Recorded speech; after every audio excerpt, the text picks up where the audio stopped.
ana hitung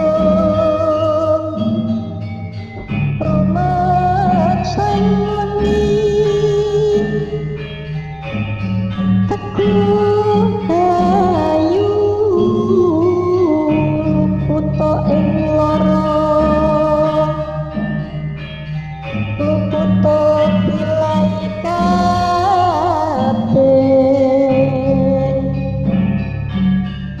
jin setan tatan purun. Sobat semua yang aku sayangi, semoga kita senantiasa diberi rezeki yang melimpah dan kesehatan lahir batin. Terima kasih yang sudah hadir untuk menyimak kisah kali ini. Ayah, hari Minggu kita ke Benteng Pendem ya, kataku pada suami. Emangnya di mana itu, Bun? Tanya dia. Kata teman-teman di Cilacap ya. Aku cari di Google juga ada kok. Itu tempat wisata ya. Ujarku sambil menjelaskan agar dia menyetujui. Ya udah Bun, yang penting kamu seneng. Tapi karena kita belum tahu medannya, anak-anak dititipin ke ibu aja ya, kata Mas Kalim yang cukup protektif itu. Benar juga kata suamiku. Itu bukan tempat wisata biasa, tapi satu tempat wisata bersejarah. Jadi kemungkinan ada faktor lain yang tidak kita ketahui tentunya. Katanya sih Benteng Pendem terletak di pesisir Teluk Penyu, Kabupaten Cilacap, Jawa Tengah. Benteng ini dibangun tahun 1861 oleh Belanda untuk pertahanan dalam kepentingan penjajahannya di Indonesia, khususnya Pulau Jawa. Bangunan tersebut dibangun di area seluas 6,5 hektar dan memiliki banyak ruang. Ada ruang intai, ruang istirahat, ruang rapat, ruang senjata, ruang mesiu, ruang peluru, ruang perawatan, dan masih banyak lagi ruang-ruang dengan fungsi yang berbeda. Malam Minggu, aku sudah menyiapkan semua bawaan untuk besok, seperti air mineral, vitamin, obat flu, obat batuk, obat penghilang rasa sakit, obat luar untuk luka, cemilan, power bank, dan tentunya tisu basah. Mas Kalim juga membawa senter di tas kecilnya, entah untuk apa. Setelah kami berdua selesai bermesraan, kami pun tidur karena kecapean. Hanya berselang 10 menitan, aku berjalan menuju satu tempat seperti danau yang dikelilingi pohon-pohon yang rimbun. Ini di mana? Dan kenapa aku hanya sendirian? Sementara suamiku di mana, aku juga nggak tahu. Tiba-tiba aku dikejutkan suara Yusuf anakku yang pertama, tapi aku tidak bisa melihat dia di mana, padahal suaranya sangat jelas dan dekat. Bunda, tolong Bun, suara anakku sambil menangis. Ya, tenang Suf, Bunda ada di sini. Dan paniknya aku menoleh ke segala penjuru, tetap tidak kutemukan Yusuf. Percikan air dari arah atasku menyadarkan aku untuk melihat ke arah atas dan astagfirullah, anakku di atas pohon sambil dipegangi satu sosok tinggi, kira-kira 10 meteran.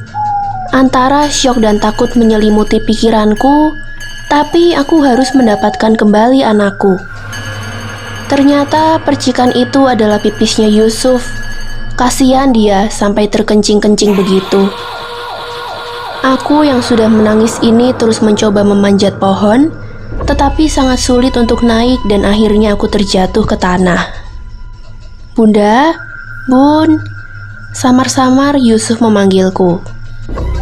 Aku segera membuka mata, aku bingung.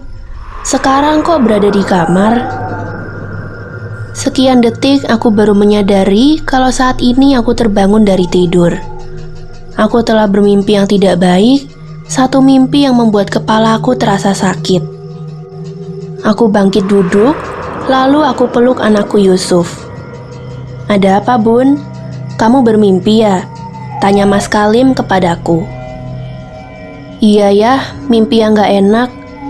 Tapi sudahlah ya, itu hanya sebuah mimpi. tukasku. Kemudian aku ajak Yusuf dan Nabila untuk mandi. Seusai anak-anak mandi, giliran aku segera mandi, sementara ayahnya anak-anak sudah subuh tadi mandinya. Setelah mandi dan berdandan, kemudian aku bilang pada anak-anak kalau hari ini ke rumah nenek karena ayah bunda mau keluar kota. Anak-anakku nampak mengangguk senang karena akan bertemu dengan kakek neneknya. Jam 9, Yusuf dan Nabila sudah bersenda gurau dengan neneknya. Aku dengan suami segera berangkat menuju ke Cilacap. Yah, berapa jam ya dari Jogja ke Cilacap? Sampai lokasi kira-kira 4 jam lebih, Bun, jawab suamiku sambil menyetir mobil ini dengan sedikit ngebut. Dan benar kata dia, singkat kata kami sudah sampai di lokasi dalam waktu 4 jam 20 menit dari Yogyakarta. Setelah Mas Kali memarkir kendaraan, kami pun bergegas membeli tiket masuk. Ya, tetap oke sih, walau ternyata tidak sesuai namanya Benteng Pendem. Yang jelas bangunan besar dengan jendela-jendela dan mungkin ada bangunan bawah tanahnya. Perlahan kami mulai eksplor luar bangunan terlebih dahulu. Situasi pengunjung di sini sangat jarang, mungkin karena pandemi Covid kali, pikirku. Kawasan benteng itu cukup luas dengan deretan memanjang bangunannya. Dan pada saat melewati bangunan penjara, dibangun seperti parit dengan bentuk miring sebagai antisipasi dari musuh. Jadi, kalau yang di penjara akan kabur, pasti kesulitan melewati semacam parit tersebut. Yah, masuk ke dalam bangunan yuk. Itu ada lorong seperti goa, kataku pada suami yang memotret objek menarik bagi dia. Kami mulai memasuki lorong dengan jalan masuk yang berbentuk bundar seperti terowongan. Tunggu Bun, ayah potret ya, kata Mas Kalim. Aku memasuki satu ruang yang agak gelap, katanya sih ini ruang perawatan. Aku berpose lagi di dekat sudut ruang agar suami mengambil gambarnya. Aku merasa dadaku berdesir, seperti ada sesuatu di pojok yang lain. Setelah aku amati, memang benar ada perempuan pirang dengan rok yang penuh dengan darah, berdiri melihatku sekitar 3 detik lalu menghilang. Nafasku mulai tersengal, kepalaku jadi pening. Aku ambil air mineral dari tas punggung yang dibawa suami. Kamu kenapa, Bun? Kepalaku sakit ya, sambil aku ambil obat penghilang rasa sakit di saku samping tas ranselku. Istirahat Bun, ayo kita duduk di pintu masuk yang tadi, ajak dia sambil menggandeng tanganku. Aku lalu menceritakan penampakan tadi dan dia bilang, ada 2 kemungkinan Bun. Pertama, karena oksigen di dalam ruang itu tipis hingga otak masuk dalam area sadar dan halusinasi. Kemungkinan kedua, memang ruang itu ada penunggunya, kata suami dengan analisisnya yang masuk akal. Tapi aku gak bisa membedakan yang mana ya, kataku sambil tertawa kecil. Kondisiku berangsur mulai pulih walau peningnya masih terasa. Ayo ya, jalan lagi yuk, ajakku dengan semangat kembali. Kami mulai memasuki ruang untuk pengintaian di zaman itu. Seram juga, ada lubang-lubang kecil untuk memandang di luaran. Aku coba mengintip di lubang pengintaian itu, memang cukup strategis untuk melihat di luaran sana. Namun, mendadak aku melihat di sebelah kanan, satu sosok orang yang berpakaian tentara Belanda yang lehernya terpenggal. Aku sangat terkejut dan ngos-ngosan. Aku hanya tertegun saja, tanpa bisa menghindar dari pemandangan tersebut. Tentara itu tetap berdiri tegak, walau kepalanya sudah menggantung ke samping. Tiba-tiba gelap sekelilingku. Bun, Bunda, Bun. Aku perlahan membuka mataku. Suami sembari memangku kepalaku, memberi tetesan air mineral di mulutku. Makasih ya, kataku sambil aku mencoba duduk dari rebahan tadi. Bunda tadi pingsan sekitar 1 menit sebelum siuman, tambah Mas Kalim. Perlahan kepalaku kembali normal, lalu aku ceritakan apa yang kulihat tadi di lubang pengintaian. Kembali lagi aku berjalan dengan suami menuju ke bangunan penjara. Sekitar 10 menit berjalan, akhirnya aku mulai masuk area penjara. Bulu kuduku langsung berdiri, seolah-olah memberi sinyal kalau area penjara ini sungguh wingit. Sungguh terasa aura yang berbeda dan lebih pekat rasa kengeriannya dibanding dengan ruang perawatan tadi. Aku sebenarnya takut untuk meneruskan langkahku menelusuri lorong itu. Namun peperangan antara rasa takut dan rasa penasaran dimenangkan oleh keingintahuanku. Pengap dan oksigen yang tipis menghantui siapapun yang berada di sini. Aku berpose di jeruji besi sel penjara itu dengan tanggap suamiku langsung mengabadikannya. Kali ini aman, pikirku dalam hati. Ternyata dugaanku salah besar. Ketika aku menyusuri dari sel ke sel, tiba-tiba aku sangat terkejut. Bagaimana tidak? Di dalam salah satu sel itu, ada satu sosok perempuan tua yang meringkuk. Aku tidak dapat melihat wajahnya. Akan tetapi dari rambut dan ukuran tubuhnya, sudah menunjukkan kalau perempuan itu bukan orang Belanda.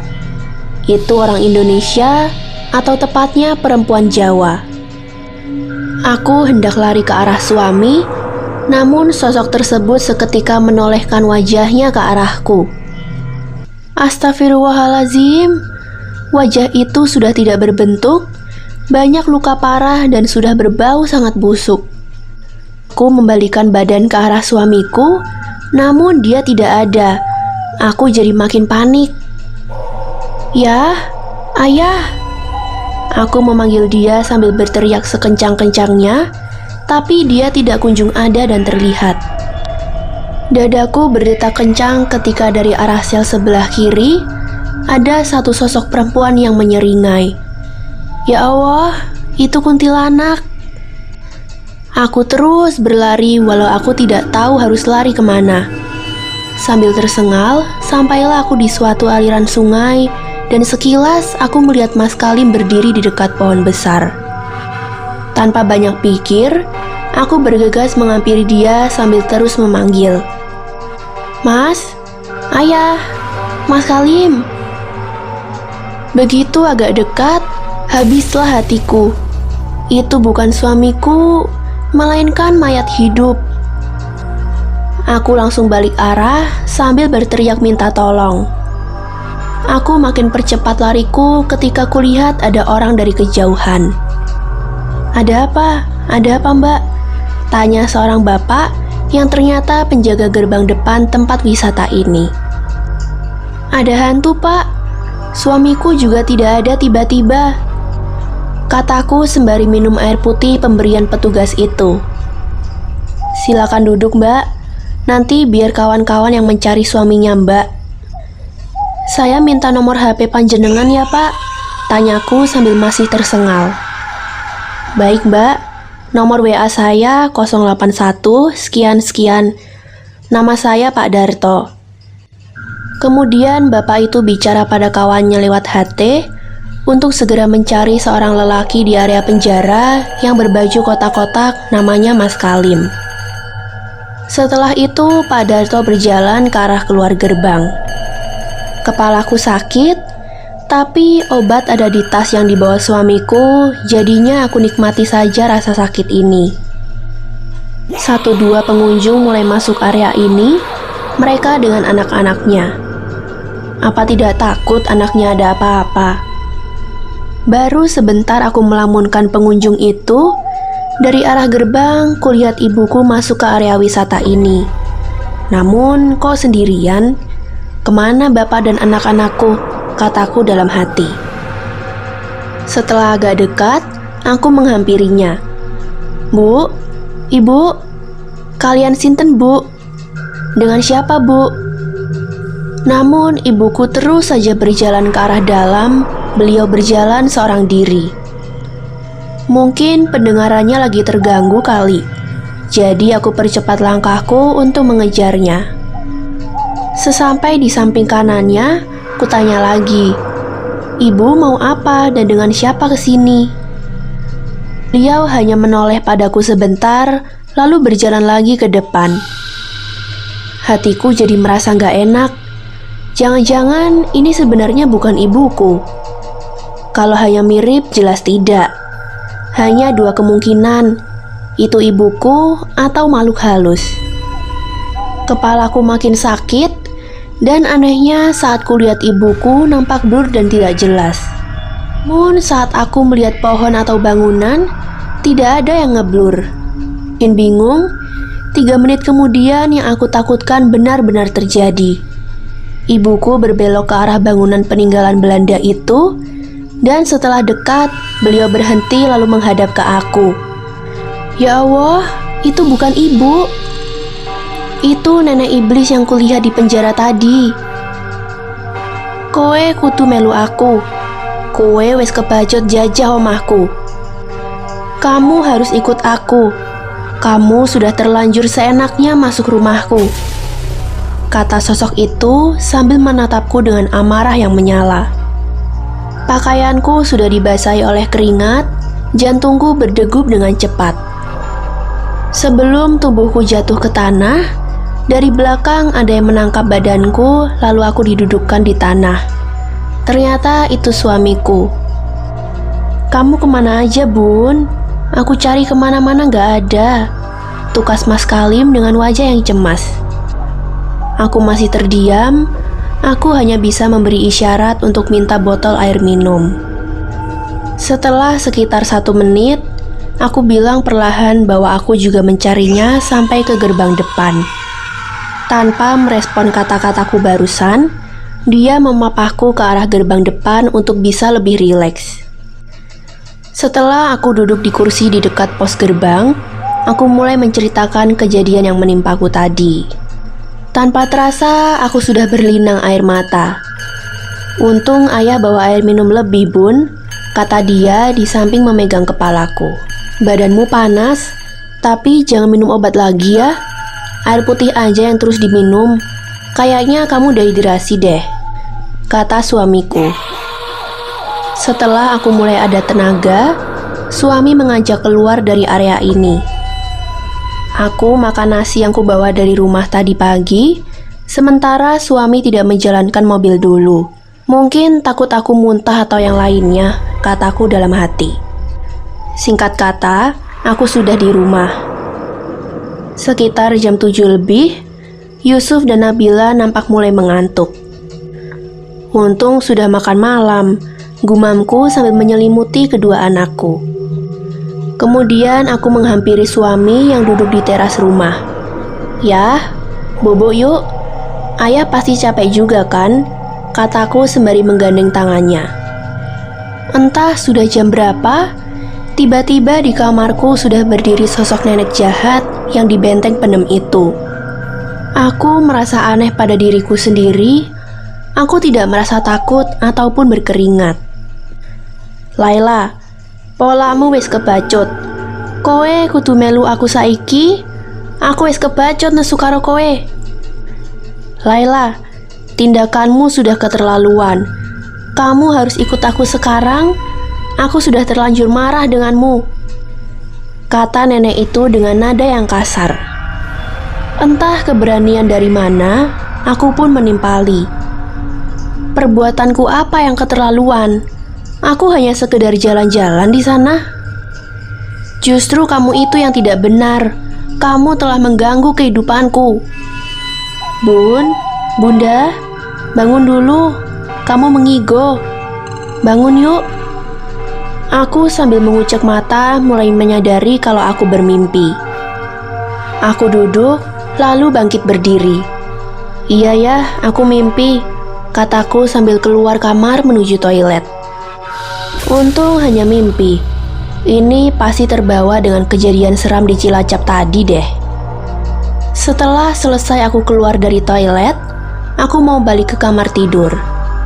Aku mengambil gelas dulu untuk minum, dan kemudian di hadapanku sudah berdiri nenek keparat itu. Spontan aku berteriak, "Mas, tolong!"